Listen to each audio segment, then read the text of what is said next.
Hello world! కాలీఫ్లవర్‌ని చూడగానే ముందుగా మనకు గుర్తొచ్చేది కాలీఫ్లవర్ పచ్చడి. అలా మా మమ్మీ చేసిన కాలీఫ్లవర్ పచ్చడి ఇప్పుడు మీకోసం.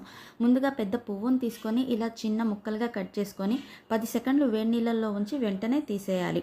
ఎందుకంటే ముక్క మెత్తబడితే పచ్చడికంత టేస్ట్ రాదు. ఇదేమో వేయించి పెట్టుకున్న మెంతులు, ఆవాల పొడి. ముందుగా కడాయిలో నూనె తీసుకొని ఆవాలు వేసి ఆవాలు చిటపటలాడాక ఇంగువ వేసి స్టవ్ ఆఫ్ చేసేయాలి. నూనె చల్లారాక మీరు తీసుకున్న ముక్కల్ని బట్టి తగినంత ఉప్పు, కారం, పసుపు, ఆవాల మెంతుల పొడి, ఒక టీ స్పూన్ నిమ్మరసం వేసి బాగా కలుపుకోవాలి. అలా కలుపుకున్న మిశ్రమంలో ఆరబెట్టుకున్న ముక్కల్ని వేసి బాగా కలపాలి. 10 వెల్లుల్లి రెబ్బల్ని కచ్చాపచ్చాగా దంచుకొని ఈ ముక్కల్లో వేసి బాగా కలపాలి.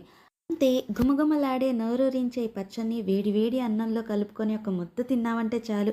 ఆహా! ఏమి రుచి అనిపిస్తది. మా మమ్మీ చేసే పచ్చళ్ళు అయితే నాకు చాలా చాలా చాలా ఇష్టం అనమాట. అంత బావుంటాయి. ఎలా ఉంది రెసిపీ? మీరు కూడా ట్రై చేసి ఎలా ఉందో నాకు చెప్పండి. ఉంటానే మరి.